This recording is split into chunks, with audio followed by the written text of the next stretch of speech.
Welcome to Binge Breakthrough, the podcast designed to help you finally break through the barriers that keep you stuck feeling out of control around food.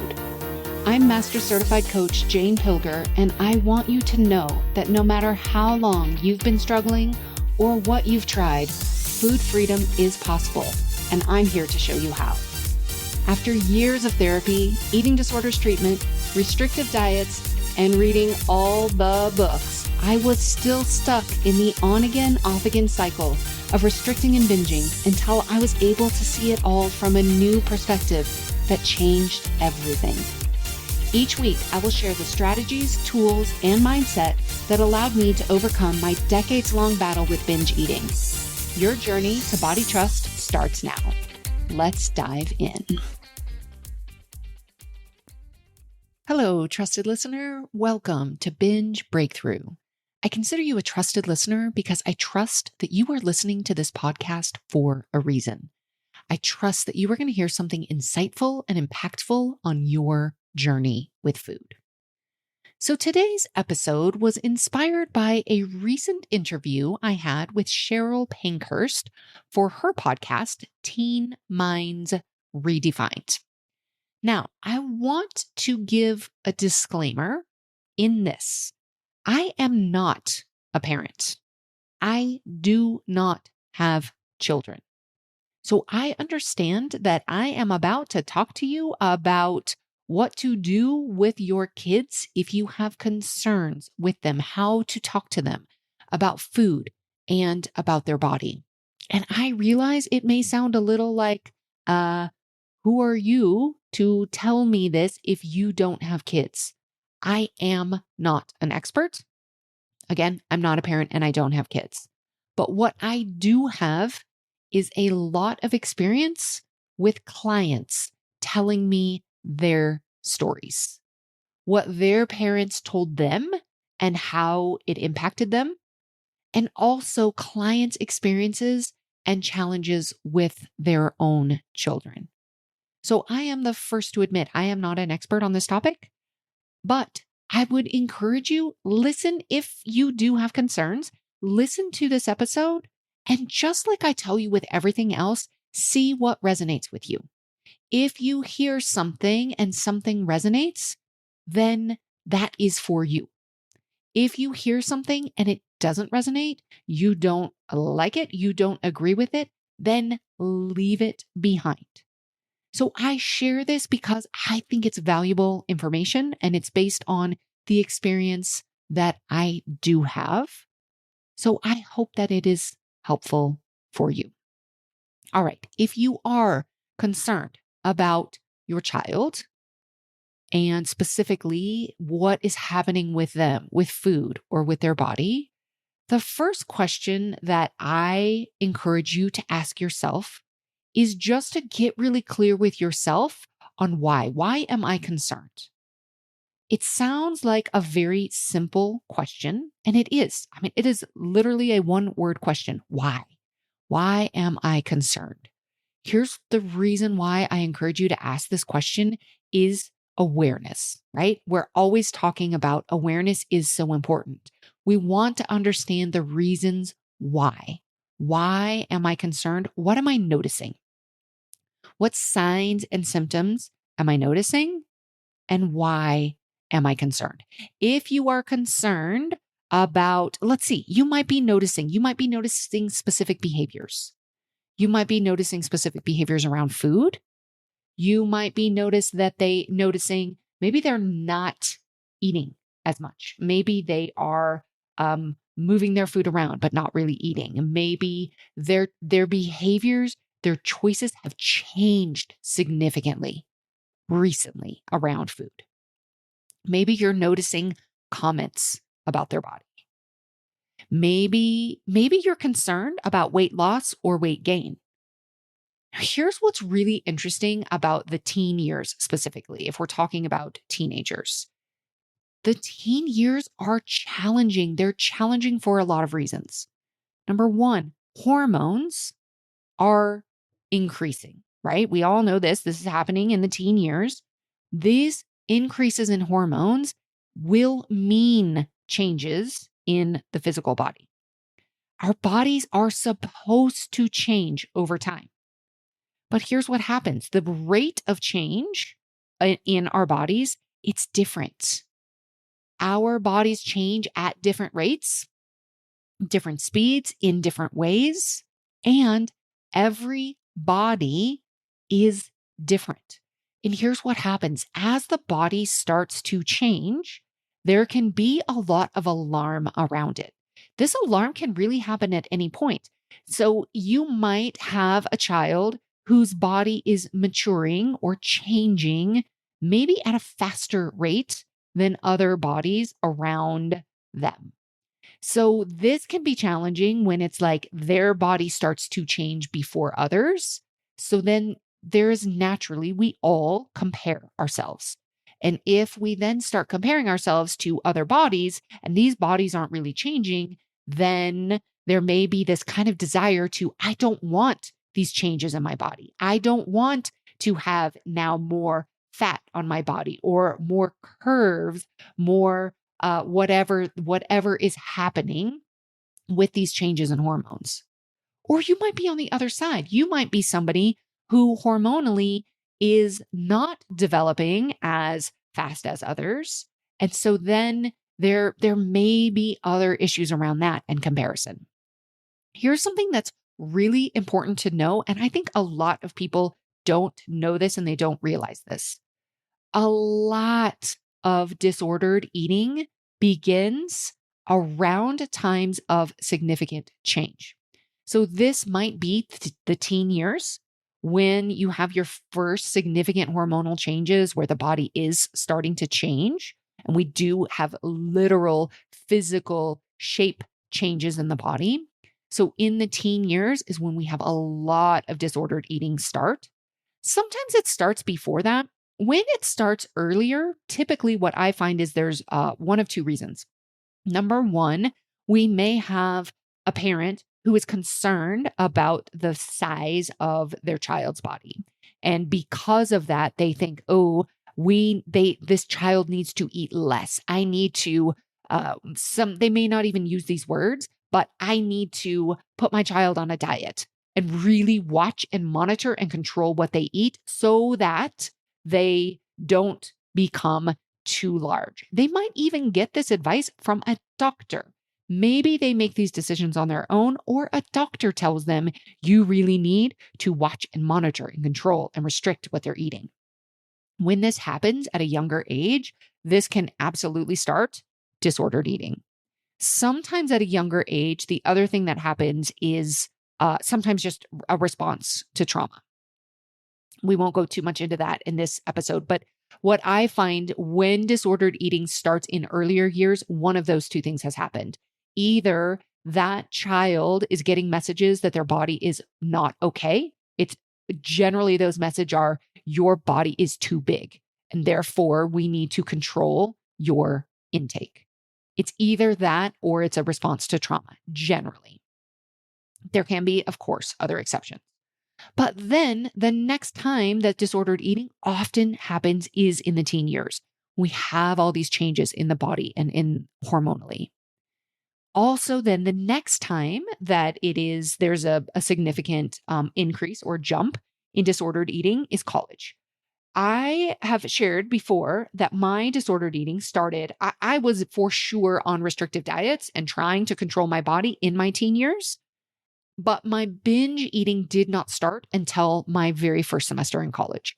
And I struggled with binge eating all through college and continuing on for many, many more years beyond that. But college is an interesting time because when we go to college, number one, we're away from our primary attachments. And so sometimes that can absolutely be a challenge. We also are making our decisions around food often for the first time. We've often, up until college, we've really just eaten what has been given to us at home. Our parents really have been making those decisions. And if there haven't been discussions around making those choices, why we make these choices, developing a relationship with food, then we go off to college and there can be a lot around there. Also, like in the case for me, I had a lot of big emotions when I went away to college. And I think this is true for many college students. And I didn't know what to do with them. I was not, um, I was not skilled in I had zero emotional capacity. I did not know how to handle my emotions. I did not know what they were. I did not know how to name them, did not know how to be with them. And that combined with the the restrictive dieting in my teen years really set me up for that binging to start in college. Also, what happens in college a lot is sometimes, not everybody, but for some people, there may be an increase in going out or drinking and, eating pizza at 2 o'clock in the morning and these types of things, which for some people can create weight gain, which then for some people creates a little bit of a freak out, then kind of leads into the restrictive dieting. So there can be a lot of things that go on here. Now, interestingly, and many people do not know this, but the next time that there is a high increase in episodes of disordered eating comes in the perimenopause and menopause phase of life. You might be listening to this. If you are like me, you might be smack dab in the middle of this phase of your life. It is true. Your body changes. Again, this is a time of significant hormonal change. So when we're in our teens, our hormones are increasing. Our body is changing. Now our hormones are decreasing. And again, our body is changing. Our bodies are supposed to get softer as we get older. We are supposed to put on some weight as we get older. We are no longer in the childbearing years. This is a change. Now, this doesn't mean we have to have these huge changes and we have to be miserable and there aren't things that we can do to manage and to work with the changes that happen in our bodies. I'm not saying that, but I am saying that for us to think that our bodies should look like they did when we were in our 30s, that is not the case. It is not reality. It is not how our bodies are designed to be. So many women are going through this time of perimenopause and menopause. And as their bodies change, they then go into disordered eating. They're trying to change. They're trying to get their body back to where it was before. And what do they do? What do they think? Well, the only thing I've ever known that has even worked temporarily has been restrictive diets. So let me go on a restrictive diet. Let me go do all of these other fads and these things. And for some people in the very short term, maybe they have some quote unquote success. Then they hold on to that. Well, I want that. It worked. I always tell people something didn't work if it wasn't sustainable. If you had some period of time where you went on some crazy restrictive diet and it quote unquote worked for, I don't know, 60 days, 6 months, whatever period of time it was, and then you were not able to sustain it, that did not work. Now, here's what happens coming back to the discussion with our kids. So many mothers are in this place right now. They are in the place of perimenopause or menopause. They are struggling with their own changes around their body. What happens? Their child sees their mother struggling. Their child sees the mom, whether she's not eating the same things that everybody else is eating, whether she's making comments about what she is or isn't eating, whether she's making comments about going shopping or not wanting to buy clothes. Maybe she's not getting in family pictures anymore. Maybe she's insisting that she's the one to take the pictures because she doesn't want to be in it. Maybe she's not going to the pool or putting on her bathing suit when everybody goes to the beach, whatever it is. If that is you, your child sees this. Even if you are one of these moms who are so many moms who struggle with food, they know the challenges because they live them. And so many moms are like, I do not want this same situation for my child. And I am so careful about what I say to them. I am so careful about the conversation that I have around them and their food choices and their body and the things that I say to them. And I think that's amazing. That type of awareness is so powerful. And I want you to know your child sees you. If you struggle with food, if you struggle with your body, if you make comments about your body, if you are restricting food, if you are acting very inconsistently with your food, your child sees that. So one of the main things that we can do, yes, it's very important to think about what are we saying to our child, but more than the words, what message am I sending to my child about my own relationship with food, my body, my experiences, my choices? So it's really important for us to just see that. And again, not from a place of shame, not from a place of judgment. And it is very important that the words that you speak matter and your actions matter also. Now, here's some things that are very important not to do with your child. It is very important not to comment on their body size, whether we're talking weight gain or weight loss. Not commenting. And whether we're talking about your child, I will just go on a little side note here and say it is never helpful to comment on anyone's physical body size. Anyone, whether we're talking about a child or a friend or anyone, whether they've gained weight or they've lost weight. This is not helpful. I can remember for myself when I was at my worst in my eating disorder, at the time that I was at my most restrictive, my weight, I was underweight for myself. At that time, I got the most positive comments about my body. I cannot tell you how many stories I have heard, whether it is clients sharing their own story of the origin story of their disordered eating. Often it started when they were in school and they felt like they had excess weight that they wanted to lose. And this is how the story goes a lot. Over the summer, they decided they were going to go on a diet and they were going to eat less food. They were going to exercise more, and they come back to school. And they come back to school in the fall and they've lost a good amount of weight. And then they get complimented. Oh, you look so great. How did you do it? Then they get this message. Oh, my value and my worth, it comes from the size of my body. So then what do they want to do? Okay, well, I need to keep losing weight. I need to keep dieting. I need to keep this up because this is how I get attention. This is how I get validated.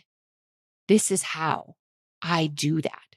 And then they just stay in the cycle because that's what they're learning. So whether it is your child or anyone else, don't comment on their body. There's another thing not to do. Don't be the food police. Don't try to track their food.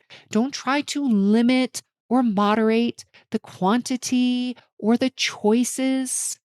This is not helpful. Again, I will share some stories of whether it is clients or this is mostly clients or people that I have talked to hundreds of people about their own origin story. How did your disordered eating start? Here's a couple that just have stayed with me for so long. I can remember I actually met this woman and it was during my first round of intensive outpatient therapy at a local eating disorders treatment center. Her dad would tell her, if you get seconds on food, nobody will want to marry you. And this was when she was probably 12 when he started telling her this. This started her obsession with food, with not eating too much, with making sure that she was very controlled and restricted. She was in this intensive outpatient therapy for restrictive eating. Then there are so many stories that I hear from people who they were told in their family, well, your other siblings can have dessert, but you don't get dessert because you're overweight. You need to lose weight. Everyone else gets dessert, but you don't. This is not helpful. This again creates this message that, number one, your body is the source. The size of your body is your worth, is equal to your worth. We do not want to do this. Now, what are some signs you might want to look for? You might want to look for, maybe they're not eating. Maybe they're saying, oh, I already ate. I ate somewhere else. There's a lot of maybe excuses around not eating. Or maybe they're like trying to hide the food. Now, one of the signs can be hiding food in two ways. One could be hiding so that you don't have to eat it. Maybe we're feeding it to the dog. Maybe we're throwing it away. Maybe we're putting it in a napkin if we're going on the more restrictive side. But maybe maybe the child is developing some kind of compulsive eating, binge eating tendencies. They might be hiding food, going to the pantry, pulling it out, hiding it, putting it in their room. Sometimes this happens. A lot of times, if there's hiding of food, this often happens when food has been limited in some way, when it is trying to be controlled or limited in some way. Again, this kind of goes back to the restriction episode. So you could listen to that. Significant changes in body weight, whether we're talking increases or decreases, significant changes. This can be a sign. Our bodies do change. And of course, with hormones and as we age, the size of our body does change. But if we're talking significant in a short period of time, this can also be a sign there's something going on. The child might be making a lot of comments about food, about choices, or about their body. Or there can be just significant shifts in their mood. So these are some signs. Okay, so I've told you what not to do, but what do I do? I love this prompt, this kind of question, this prompt. And it's this: help me understand. So we can have conversations. You want to have conversations with your child where you go in with curiosity, not judgment, not telling them they're doing something wrong or they're doing something bad, or, can't you just eat or just stop eating, or those things are not helpful. And if you're listening to this podcast, you know these things. But I love the prompt, help me understand. If they're having a hard time with food in their body, they probably know. I can remember I knew so much. Now, I didn't know so much, but I knew I was having a hard time. Now, they may not want to talk about it, especially with you. But what you can do is help them find an avenue of safety for communication. So if it's not you, maybe there's a family friend, maybe a trusted resource, maybe it's a physician, maybe somebody else. But in having an initial conversation, we can find an avenue of safety. A lot of times people really want help or support, but they don't know where to go or who to ask. They may not want it from you, but that doesn't mean they won't be open or willing to get it from somewhere else. Now, last thing I want to say is when to communicate. If we're going to have this conversation with the child, like, help me understand, here's what we got to know. We have to understand the brain. If they're in a place where their nervous system is kind of activated, maybe they're angry, maybe they're frustrated, or maybe they're just kind of shut down and depressed, they're in one of the survival states in their brain, it is going to be much harder to communicate with them and much harder for them to be open or receptive to anything. So if you can find a time when they are more open and more connected, they may be more receptive. Now, They may also just shut down when you mention it, and especially so if they feel like they're being judged. But let them know you will find them support. Ask them if they want to take part in figuring out what will be the best level of support for you. What resources, where do we want to go? You can do research into options for who to talk to. You can plant seeds. You can give them options and give them a choice. Choice is so important in this. We want them to be part of the discussion. We don't want to come in thinking, you're bad, you're doing something wrong. This has to stop. Like from this place of kind of judgment. We want to go in from a place of curiosity, from a place of empathy, from a place of love and concern and support. These are some tips for what you can do if you are concerned about your child. Again, I'm not an expert, but I do have experience of so many clients who have been through this, both with their own children and their own experience of what it was like for them as a child, were struggling. So if this is you and you also struggled as a child, think about for yourself, what would I really have wanted? What would have been supportive to me? This can really help give you some insight into how you might want to approach this for yourself. This is big work. It's challenging work, but it's such important work. And I hope this has been a helpful resource for you. That's what I have for you today. I'll see you next week. Thank you for listening to Binge Breakthrough. If you would like a personal guide to walk you through the 8 solutions to end binge eating so that you can customize them for yourself and your unique situation, you have to join me for the Binge Breakthrough Blueprint. After just 8 weeks together, you will have a completely new relationship with yourself and with food.